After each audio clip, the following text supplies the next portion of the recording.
Okay, so hello everyone. Welcome.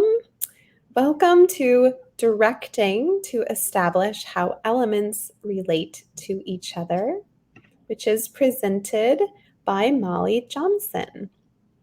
Here are a few details before we get started. Molly will be taking questions at the end. I will send out a notification that the Q&A is open, and you can use the Q&A tab, which is on the right side of your screen, to submit questions. And you can indicate if you wish to come on screen to ask them, or I can read out questions for you. While comments during this session are definitely appreciated, Molly will not be able to be actively monitoring the chat. I will be. So it may be best that you save any questions until the end. Although, as I said, I will be keeping an eye on the chat in case there is anything that needs discussing.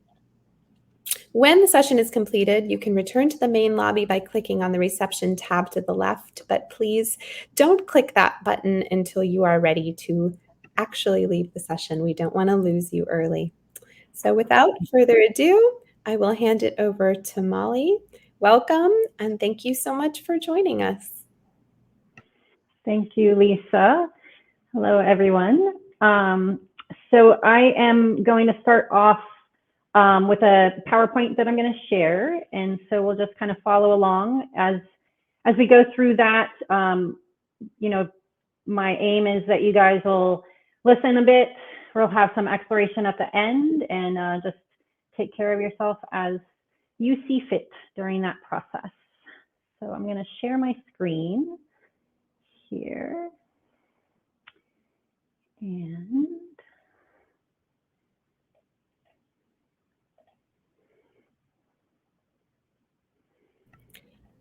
And Molly, sorry to interrupt. I'll just let anyone know, if you click the little 3 dots on Molly's box and you pin her, I believe it will make her picture slightly larger next to the slides so that you can keep her in focus.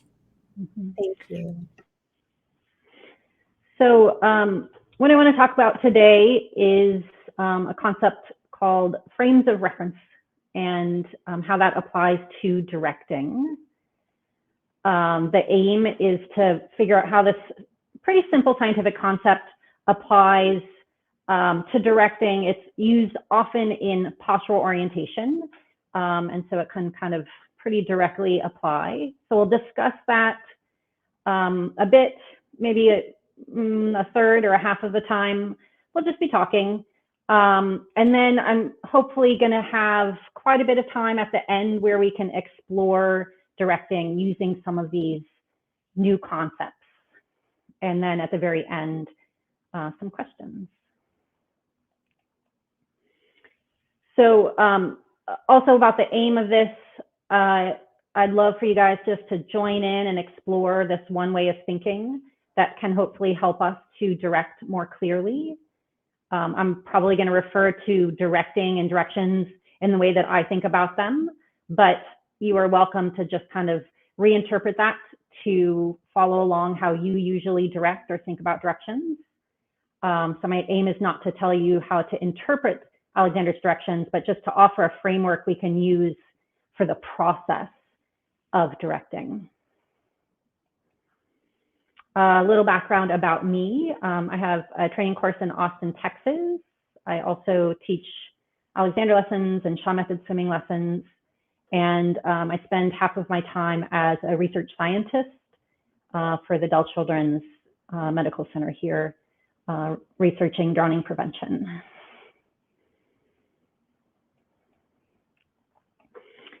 So just starting off with a quote about directing from Alexander. In describing directing, he said, "I wish to indicate the process involved in projecting messages from the brain to the mechanisms and in conducting the energy necessary to the use of these mechanisms." My interpretation of that statement is that directing is a process where we're consciously activating and organizing ourselves. So I'll kind of bring that definition into how we are going to work today. When we direct, it's as if we are conducting direction through us. Sometimes I think of that as just like an arrow that might be pointing in a line or in a circle angularly. We might conduct direction through us like electricity or chi, or how water flows through a hose. When we think about directing, we're really talking usually about relationships between things. Alexander, in describing primary control, of course, always emphasized that it was something having to do with a relationship, a relativity in the use of head, neck, back, other parts. He described it in multiple ways, but he was always talking about the relativity of parts, particularly of our head and our back, being of importance.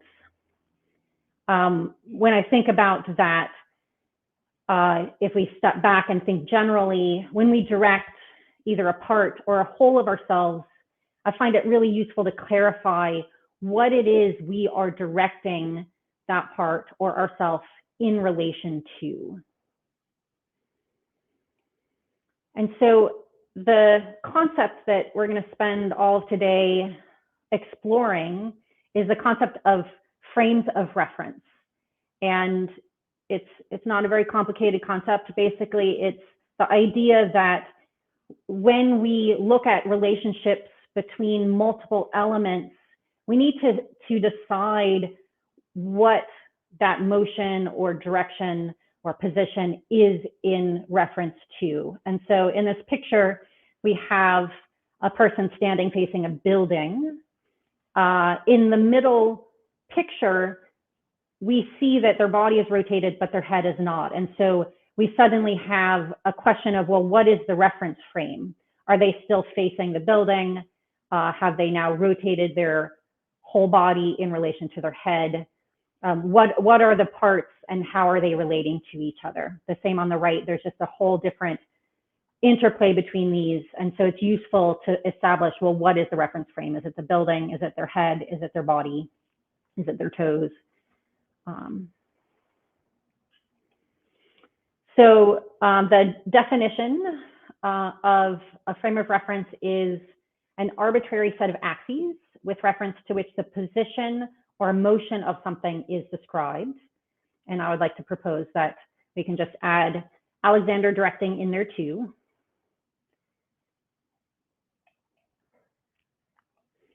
There are, in the science on orientation, postural orientation, orientation of objects like planes that are flying, there are three sort of types of frames of reference that are really useful to differentiate from each other.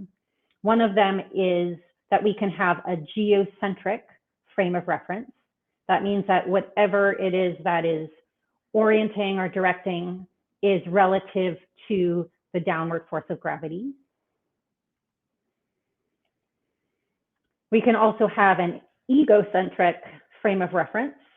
That means that whatever we are orienting or directing is relative to our body, or we could say parts of us relative to each other.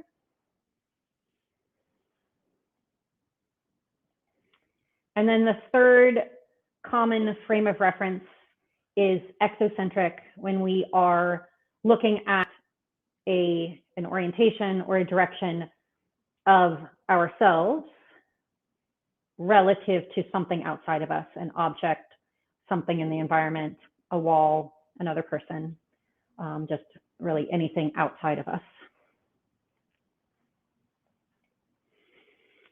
So geocentric, this idea is probably the most basic one. It really is just that within wherever it is that we're standing, there is always a vertical up pointing out from the sphere of our globe that we live on Earth.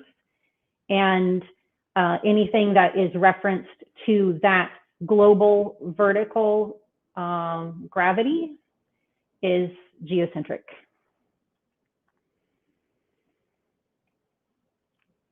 When we direct in a geocentric way, it's common to think about how we might aim up from the ground that we would be standing on. But we can also have a geocentric relationship and not have any kind of surface underneath us, as well, as this woman is demonstrating so nicely. The second frame of reference then is egocentric, where we could maybe direct a body part in relation to another body part. And on the screen, I'm just showing some examples of different ways that people might relate their head to their torso, their arms to their torso or the rest of them, so that there are all these different kinds of relationships that are going on within that person, the parts in relation to each other. A really important place to think about egocentric directing is our head. Our head houses our vestibular system, where we keep balance, our eyes, where we orient ourselves in space. There's a lot of sensory muscle spindles within our neck that kind of give us an indication of where our head is in space, and how we're using our head in relation to our body. And so the head often is considered within research and within the Alexander community as well, a really important frame of reference, sort of at that sort of pivot point of the head at the tip of the spine. This picture also shows us how, when we talk about reference frames, we're looking at three-dimensional space, where there is a direction that might be up and down, a direction that might be side to side, and a direction that is forward and back. And so wherever we are pointing ourselves or moving ourselves, it's within those three dimensions.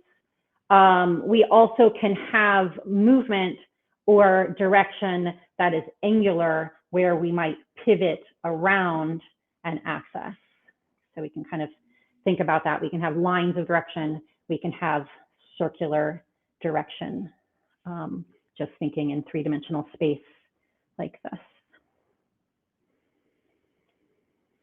Then the third frame of reference, exocentric, where we might direct our body in relation to something outside of us. In the picture here, we can see that there's a ball being tossed between two people, and where that ball is in space, what direction it is moving in, is different whether you're thinking of it relative to the orange person or relative to the yellow person. Anything that is outside of us sort of has its own axes, its own three-dimensional reference system that may well be in relation to our three-dimensional reference system. When we think about exocentric frame of reference in relation to directing, it's really common to think about how we might direct ourselves in relation to the contact that we have with a surface or with a student.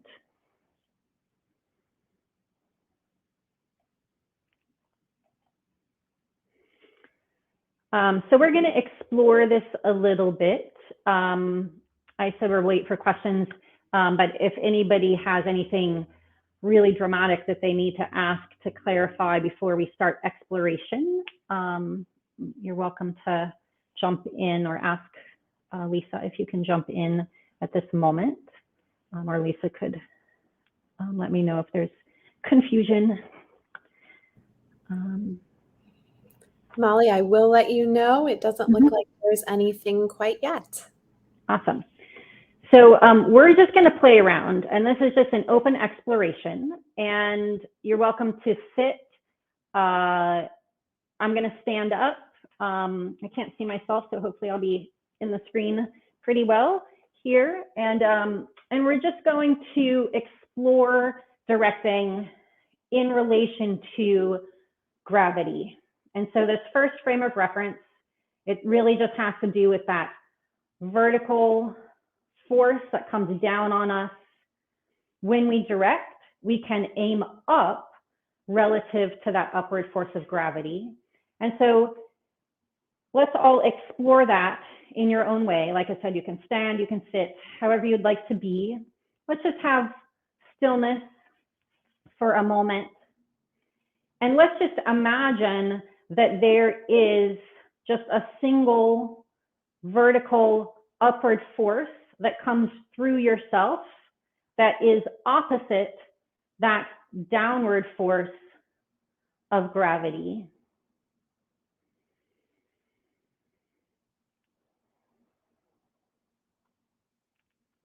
So this one way that we can think of it, of many, is just to think kind of simple and linear, just like there is an arrow that points up through us, and it is opposite that downward arrow that comes from gravity.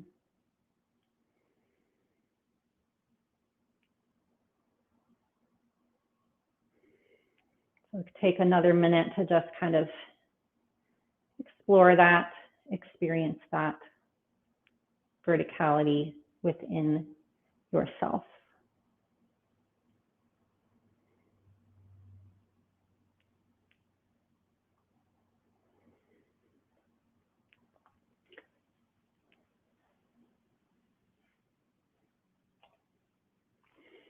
Another way that I like to think about exploring that geocentric reference frame is to think that every tiny bit of you, maybe every cell within your body, it has a little tiny arrow that points up, very much like a compass kind of points up. It wants to point up.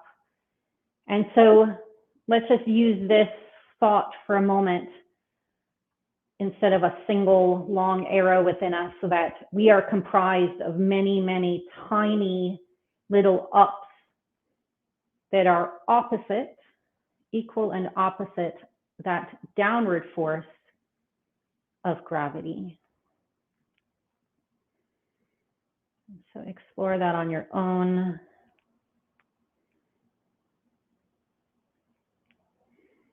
With this idea, I sometimes like to imagine that there are places within me where that compass needle is getting squished down. You can kind of see where those places are. And then you can allow those little compass needles to spring upwards, so that you're just allowing all of the ups within you to not get smushed down, to just point up, as if that is the default direction of how we are organized within ourselves in relation to that downward force of gravity.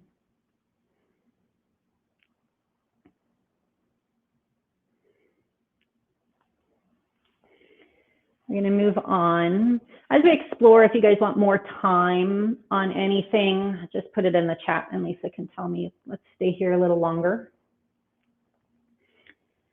So, egocentric frame of reference.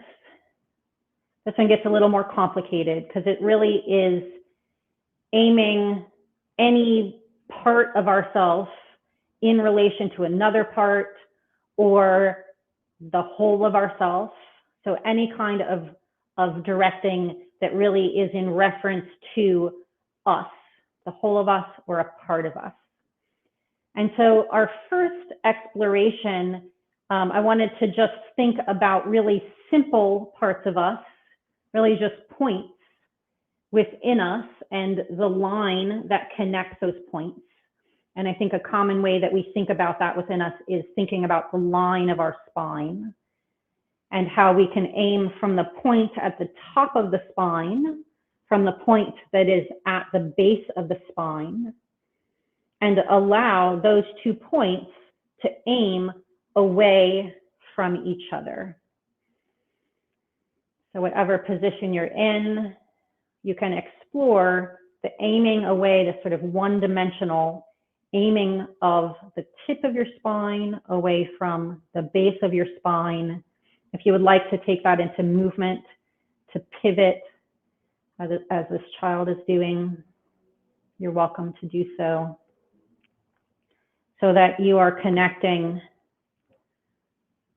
the tip of your spine to the base of your spine, aiming those 2 points away, allowing everything that lies along that line in between to have length or flow, however you would like to think of that. So that is an egocentric direction. We're only thinking of something within us in relation to something else within us.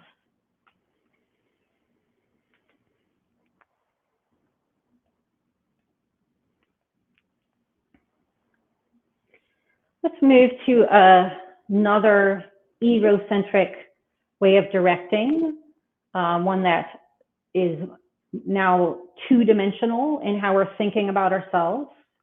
And so let's think about a surface of us. The top bullet there, we're going to think of the top surface of our head, the bottom surface of our feet, and how those two planes can aim away from each other, allowing everything in between the surface of your head, the surface of your feet, to elongate, to have a conductive, lengthening relationship.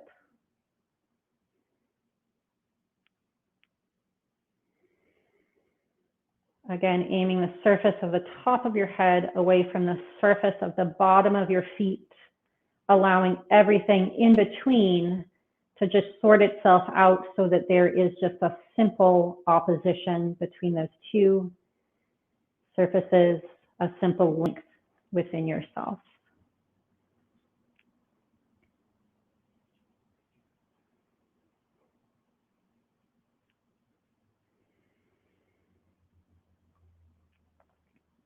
And then let's think again about surfaces. We can think about the surface of the back side of your back and how we can aim that surface away from your limbs. You can aim them away from the whole of your limbs, or maybe the surface of your hands. Whatever surface you'd like to choose, let's aim something to do with your limbs away from the surface of your back.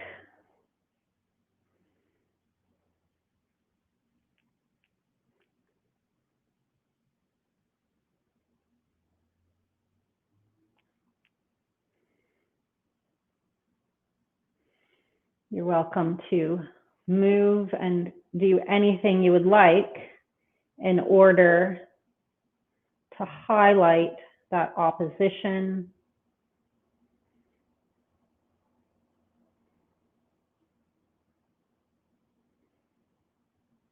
Again, the surface of your back away from some surface involved with your limbs.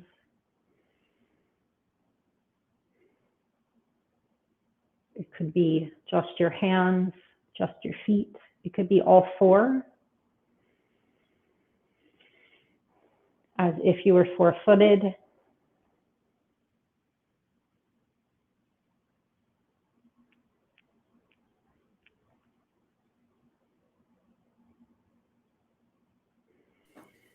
Molly, there's one question that has come up in the chat. I'll just share with you. Yes.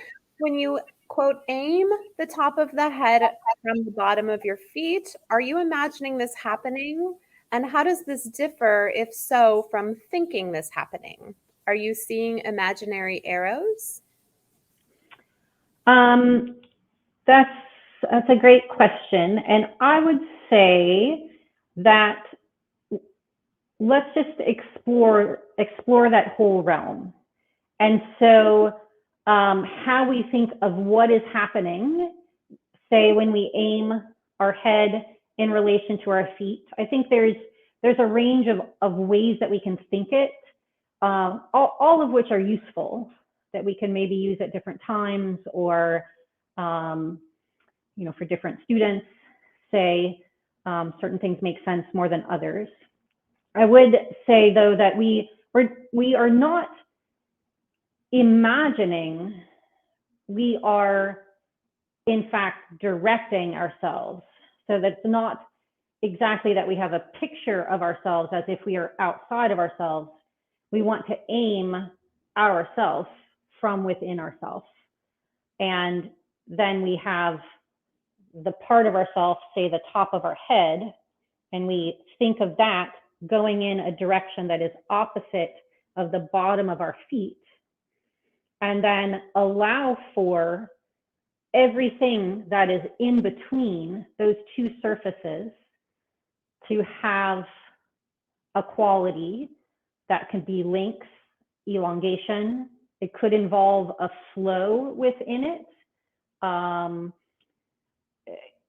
Obviously from our feet to our head, we will tend to have more of an upward flow. I'm kind of not emphasizing that right now because that's our geocentric frame of reference. But you're welcome to have something that moves in a direction. So explore, do what you do what you never do, play around with it.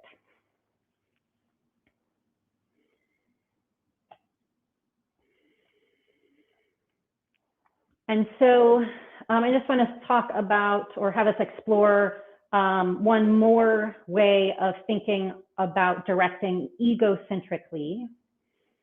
And that is thinking not about points, not about surfaces, but about whole three-dimensional parts of ourselves. And so in this third example, we're going to think about the whole of your head, that whole three-dimensional head, aimed gently away from that whole three-dimensional torso. You can add details to that if you would like to have more details of how the head is aiming away from your torso, but thinking in this moment of those parts as three-dimensional, not imagining them, but sort of recognizing that they are within yourself. So we have our head in our mind, and our head is then directed in relation to this whole three-dimensional torso.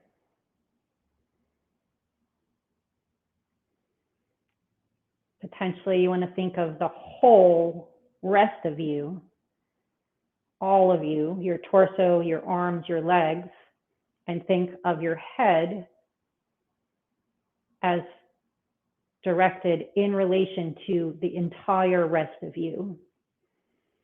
So that with that one direction, you are directing the whole of yourself, your head in relation to the whole rest of you.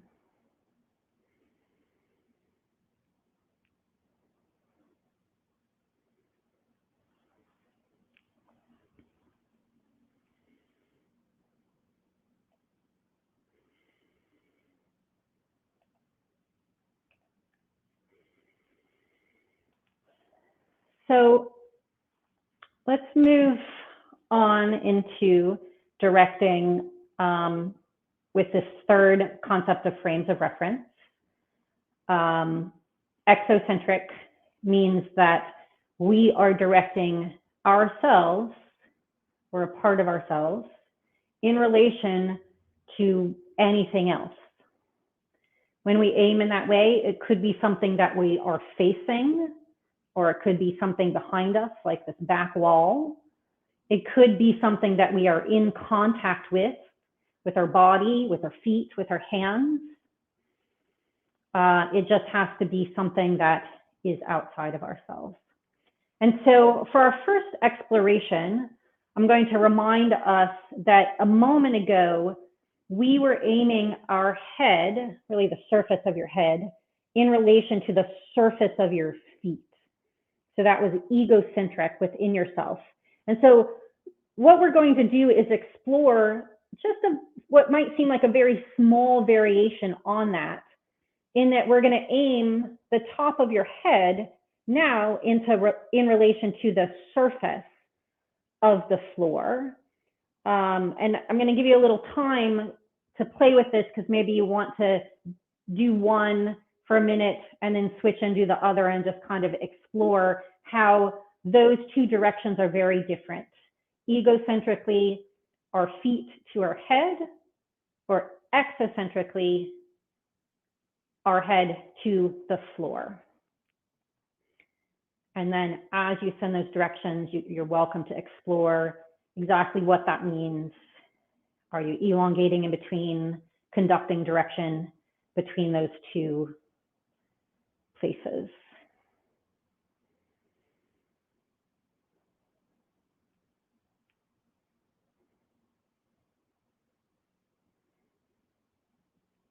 You're welcome to be still or to move, maybe with one foot or the other on the floor or not.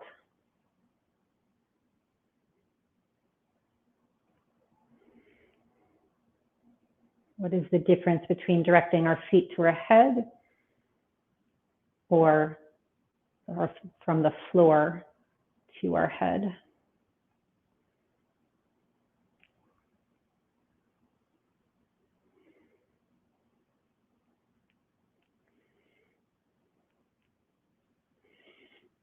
And if anybody has any comments about that experience, you're welcome to share that in a chat for Lisa to say as well as we explore that. I'll just give you a little more time for that.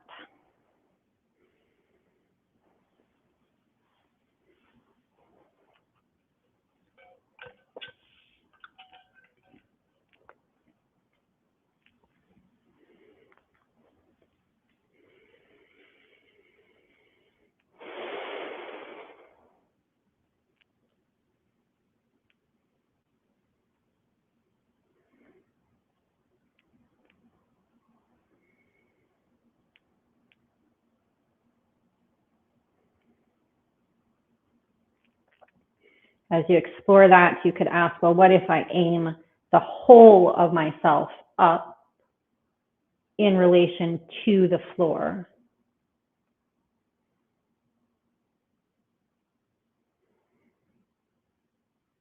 And how is that different or overlapping with aiming the whole of myself up in relation to the downward force of gravity?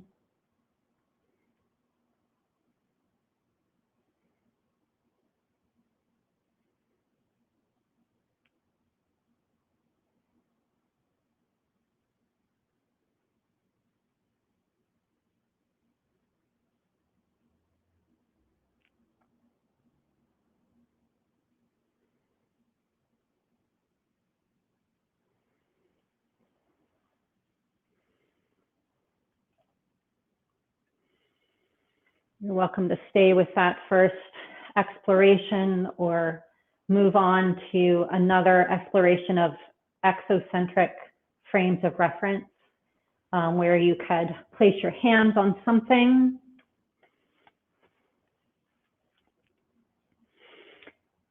Maybe in hands on back of a chair or just resting, and allow yourself then to aim.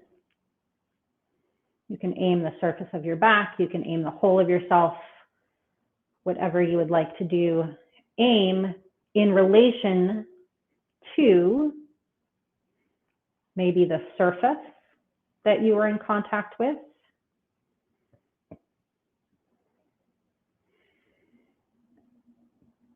Or what about aiming yourself in relation to the entire object that you are in contact with?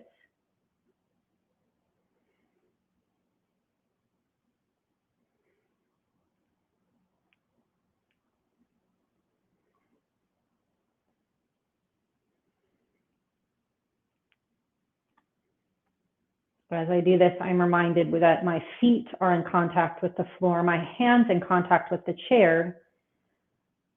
Maybe there is one direction of contact with those four surfaces in relation to the rest of myself.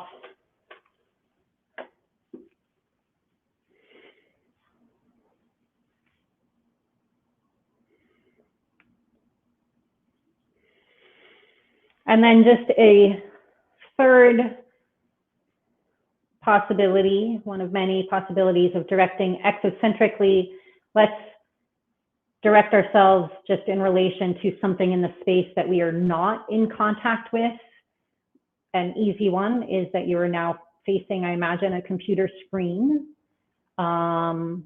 You probably have your back to some wall. There might be other objects or surfaces within your space that you can choose then to direct yourself in relation to something in the environment. And just explore, what does that mean? I often use the word opposition to describe the way that we direct ourselves in relation to something that we are facing or in contact with, in that we are very much going away within ourselves from the thing that we are facing.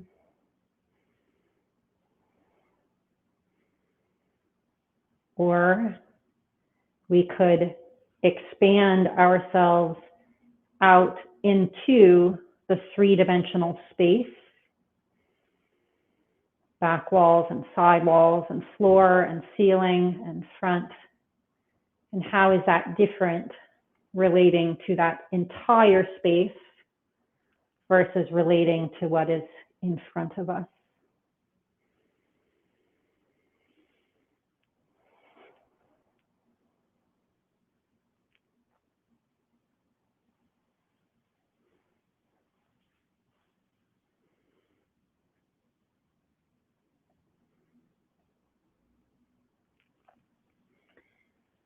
So those are just explorations of directing in general, without a lot of details about, how to do that. But what I'd love to do is to move on and think about the three main Alexander directions and explore what we could mean. I don't propose to be right about these things, merely that this is something that occurs to me that it could mean if we're thinking about frames of reference. And so Molly, sometimes when I think of the neck free, Molly, sorry to interrupt. I'll just let you know it's 2:38. So, in case you weren't keeping an eye on time, just let me know when you'd like to open the Q&A. Okay, and it goes till 2 or till the end of the hour? Technically until 10 till, but if we go a minute or two after, that would be okay, just to give you a thanks. Sounds good. So we'll just kind of quickly talk through this, maybe not so much an exploration of it, so that we have time for questions. So the idea of letting the neck be free, I propose, might we mean that we are allowing for freedom between our head, that three-dimensional head, and that three-dimensional back. So are we actually relating parts of ourselves to each other? Do we have a frame of reference, say, of relating our back to our head, even with that first direction of allowing the neck to be free? The second direction of allowing the head to aim forward and up, there are sort of two directions within there. So when we aim the head forward, might we be thinking of that forward as that pivot around that axis that defines our head reference frame? Might that up be actually a whole different reference frame of up relative to gravity? Or might up instead or also mean relative to our spine? What reference frame are we meaning when we direct our head up?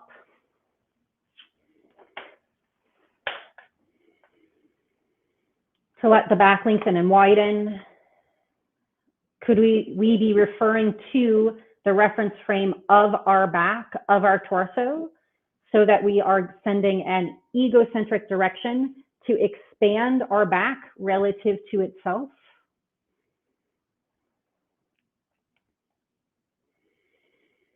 When we do that, are we thinking of end points, end to end, like we are directing along the line of the spine? Are we thinking about the surface of our back? Are we thinking about the whole three-dimensional torso? Is there only one, or are we able to kind of use different layers of understanding of what we mean when we say allow the back to lengthen and widen?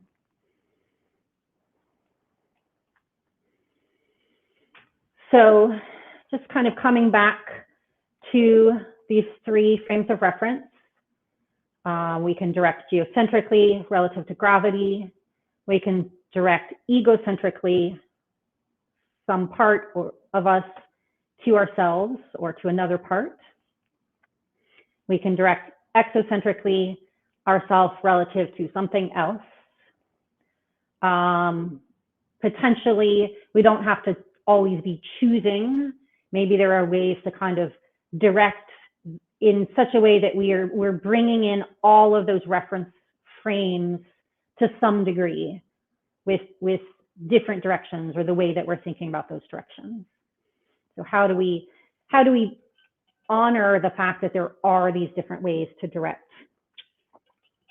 And we make sure that we don't go too internal or too outside of ourselves, say, or forget that gravity exists.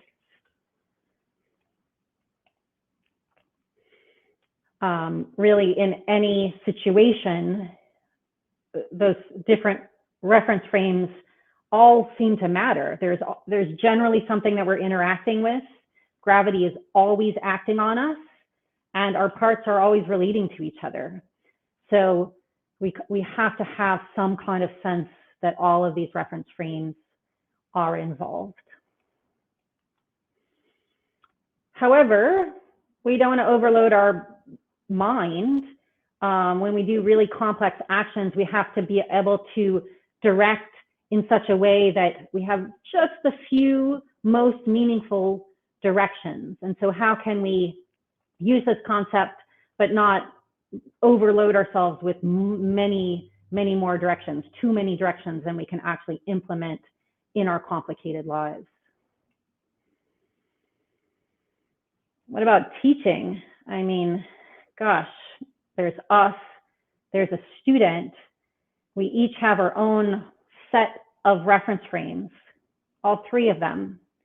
And so how do we work with that interplay between all of the reference frames for us, all of the reference frames for them? Again, not making it too complicated, but still honoring them. So let's have some time to discuss. I'd love to hear your thoughts or your questions.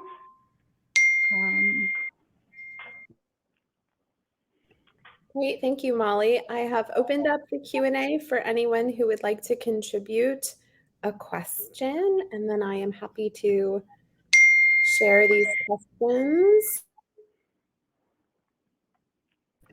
Frank said, great explorations. Thank you. I would have to second that exploration of ego to exocentric was a very powerful one for me as I was working through that. So thank you. Mm-hmm. Yeah, I'd love to hear what made you say aha, if anything, or like, what?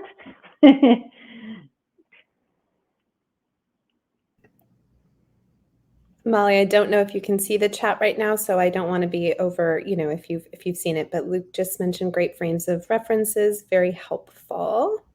Thank you, Luke.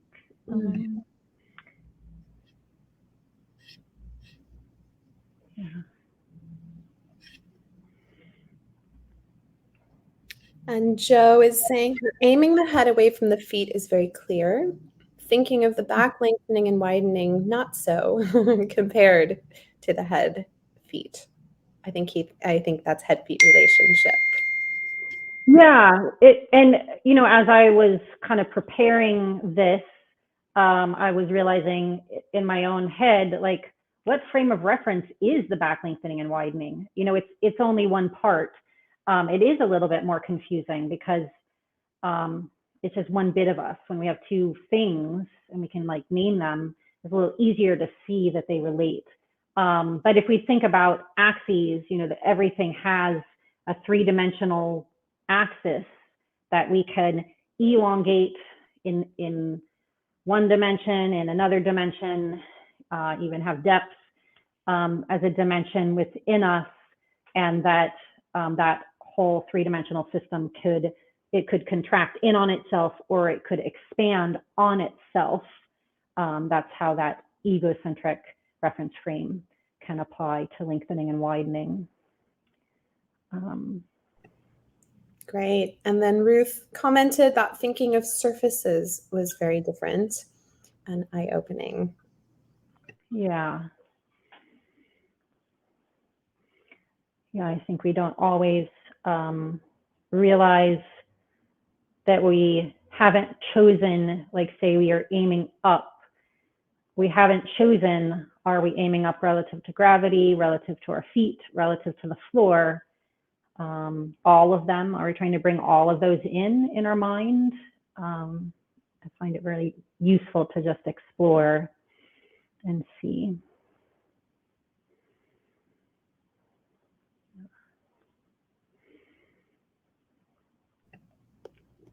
I had one question personally, Molly, which is just, if you're introducing this concept with students, perhaps, what do you think I don't want to say simplest, but what do you think the best way to start is without sort of overloading? Because there is so much exploration that could be included in this.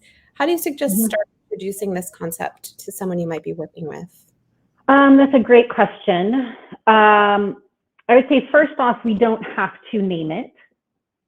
So when we verbally ask someone to direct, we can name what we want them to direct, and we don't have to tell them that we're choosing between whether it's, geocentric or exocentric. We can just name it and ask them to direct that way. And just knowing that we have a choice about that matters. Possibly a student needs one more than the other. Maybe they're so internal, we really need to just bring their attention out into the world, or vice versa. Maybe they're really not considering gravity at all. So we can just see that there's a choice. I have talked about this a little bit with students, maybe that are pretty advanced students, ready to kind of explore the how of directing on their own. And I would say just giving simple explorations that they can do on their own could be useful.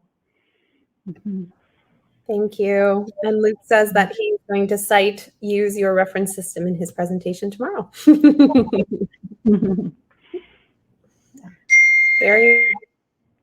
Sorry, I'm getting alerts. Very helpful frame of reference. Thank you. Any other comments or questions for Molly?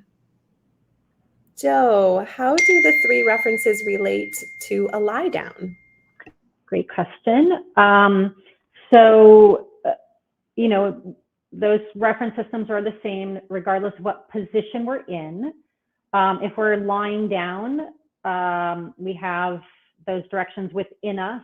If we are aiming between our feet and our head or the ends of our spine, that's very linear. The interplay with gravity is going to be different, so that if we have links, it's just sort of an even links between two ends. Whereas if we're vertical, there might be length within us, but there's also this up that has to go along the line of our body or our spine. And so I think just taking the role of gravity into consideration in how we're aiming is useful. I also think that it can be useful to direct in lying down as if we're standing, to kind of remind ourselves that even though gravity is not pressing down on us in the same way, we still do need to aim up, say from our feet through our legs to our head.